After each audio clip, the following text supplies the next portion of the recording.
Welcome back to the Machine Design Engineer. Previous video we select a LM rail and LM block for our fiber laser metal cutting machine Z-axis. In today's video we will select a box tool using real engineering calculations and referring some manufacturer catalogs. At the end of this video you will exactly know how the professional machine design engineers choose box tool instead of relying this one. So let's get started. Before starting calculations, we need some parameters. And we know every selection begins with machine requirements. So our machine requirements is stroke 150 mm, moving mass means cutting head weight and cutting head mounting weight 15 kg. Max speed we are considering 300 mm per second. Our axis is vertical axis and accuracy we are considering plus minus 0.02 mm means 20 micron. So step 1 is calculate force means design force. And to calculate force, we know the formula F is equal to mg. Our total weight is 15 kg and gravity is 9.81 meter per second square. So 15 multiplied by 9.81. So our force is 147 Newton. Acceleration we are assuming 1 meter per second square. So calculate acceleration force. So our total weight is 15 kg multiplied by acceleration 1 meter per second means 1. 15 multiplied by 1 is 15. So our total force is 147 Newton plus 15 Newton is 162 Newton. So considering 2 times factor of safety means 162 multiplied by 2 is becomes 324 Newton.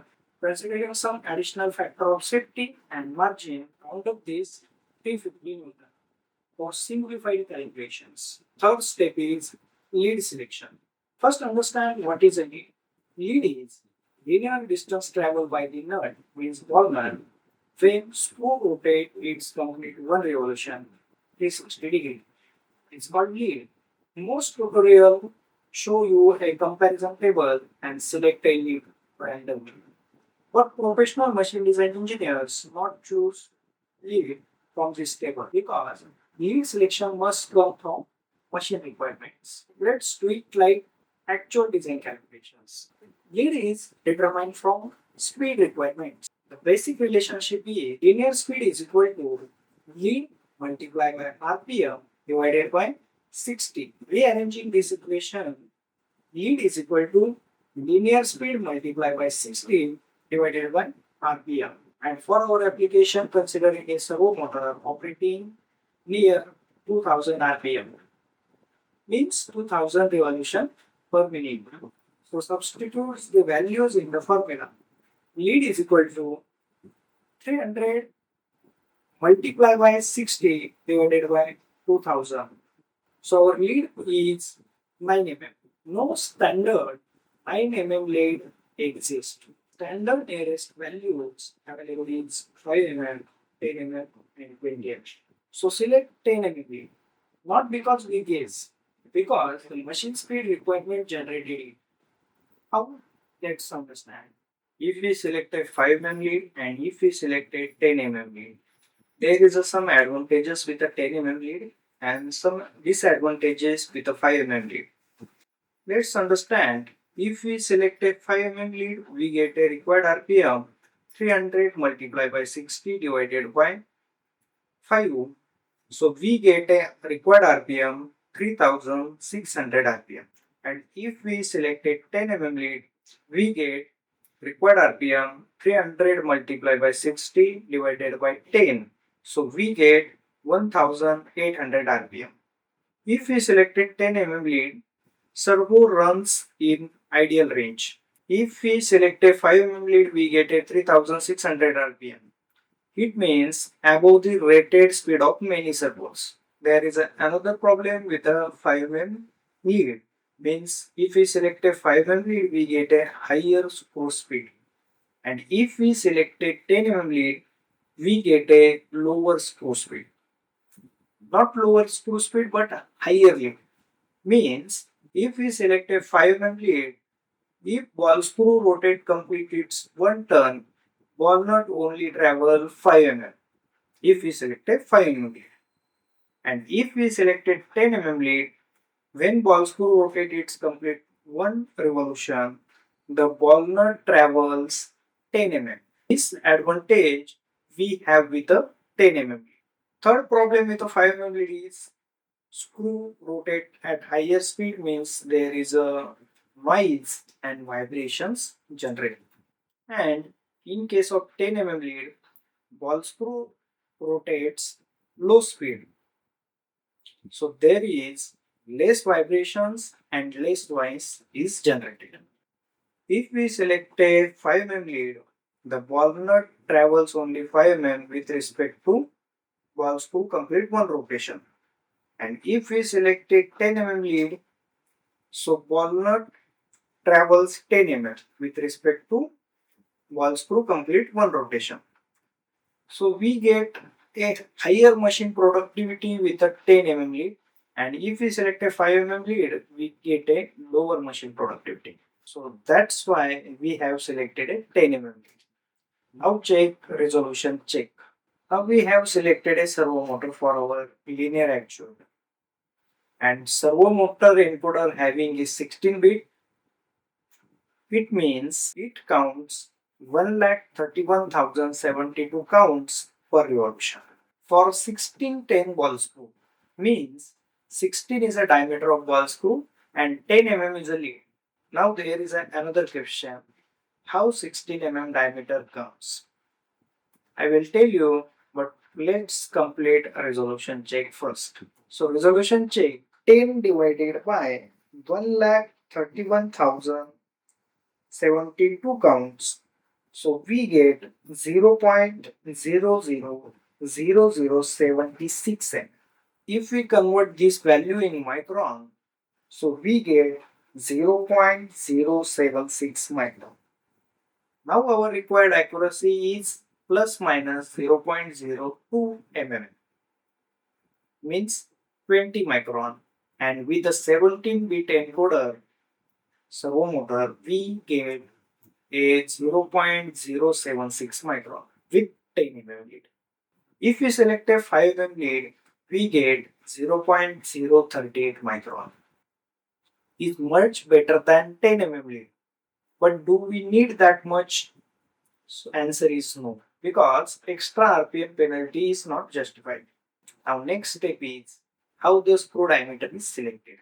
Diameter is not selected from load away. The professional machine design engineers check axial load, buckling load, critical speed, screw rigidity means deflection, and manufacturer's catalog availability. For our z-axis, load is 324 Newton, stroke is 150 mm, and overall screw length we are assuming now is 400 mm. Because we have calculated rail length at it is 300 mm.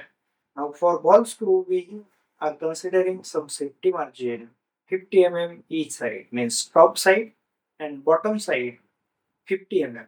So our length is 300 plus 50 plus 50 means 400 mm. That's why we have selected a overall screw length is 400 mm. So our speed is 300 mm per second. Lead. Now we have calculated 10 mm lead and RPM is 1800 RPM. So check first is axial load. Many people think diameter comes from load. Actually, 324 Newton is very small load. Even a 12 mm ball screw can handle a several thousand newtons. So load does not force us to choose a 16 mm diameter.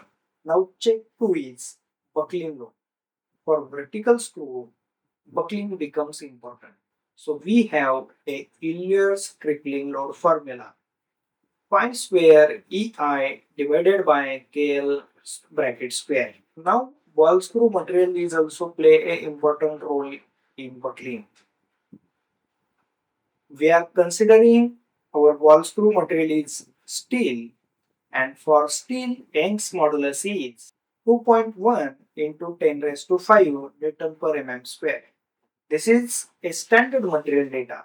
Now calculate area moment of inertia. For circular shaft, we know I is equal to pi d raised to 4 divided by 64. Put the values in the formula. I is equal to pi multiplied by 10 raised to 4 divided by 64. So we get a area moment of inertia 490.9 mm raised to 4. Now we have a real value. Now next step is calculate or check effective length factor. We are selecting a ball screw supporting both end means fixed end and floating end. And effective length factor is 0.0. This comes from Elliore's end condition table. So effective length is KL is equal to 400 multiplied by zero point 0.7. So we get KL is equal to 280 mm. Substitutes this value in Elliore's crippling load formula. We get PCR means Elliore's crippling load is equal to pi square multiplied by 2,10,000 multiplied by 490.9 divided by 280 square. So we get a Elliore's crippling load 12,972 Newton, approximately 13 Newton. Now compare Elliore's crippling load with a design load. Actual design load is 324 Newton. Buckling load is 12,972 Newton. Now check safety factor SF. SF is equal to Elliore's crippling load divided by design load. And Elliore's crippling load we know 12,972 Newton divided by 324 Newton. So we get safety factor 40. Even a 12 mm diameter now here a buckling failure. Therefore, the buckling is not reason we have selected a 16 mm diameter. So let's understand how the critical speed is selected from the manufacturer's catalog. You can see this graph. This graph looks confusing the first time you see it. But once you know 4 steps, you can read it in less than a minute. For our z-axis in 1610 ball screw, we are considering support conditions, fixed support and floating support. Distance between fixed support and floating support is 288 mm. Our required speed is 1800 rpm. So let's read the graph. First, you can see at the bottom of the graph there are 4 support conditions. Fix, fix, fix support, support, and fix free condition. Our case is fix support. So choose the second one, fix support condition. This is our condition because we are using a BK12 and BF12 bearing blocks for our ball screw end condition supports. So let's understand how the read critical speed chart. You can see at the bottom there is a length of ball screw is there, and at left hand side critical speed of the ball screw is there. So select our ball screw size. Our ball screw is 1610 and this arrow comes from this side and here is a length. You can see a zoom view at right hand side. So here is a 300 mm length and this line is intersecting at this point. So critical speed is 6000 from the graph. So intersection at 300 mm with a 1610 ball screw line. A reliable operation. Manufacturers recommended that the operating speed should not be exceed more than 18% of the critical speed. So after applying safety factor, allowable speed is zero point 0.8 multiplied by critical speed. So we get 4800 rpm. So now compare operating speed and allowable speed. Our operating speed is 1800 rpm and we get a allowable speed 4800 rpm. So our required speed is only 1800 rpm is less than allowable speed means 4800 RPM. So ball screw is safe. This is the standard method professional design engineers use while selecting a ball screw. If you find this video helpful, like, share and subscribe the Machine Design Engineer YouTube channel. Thanks for watching.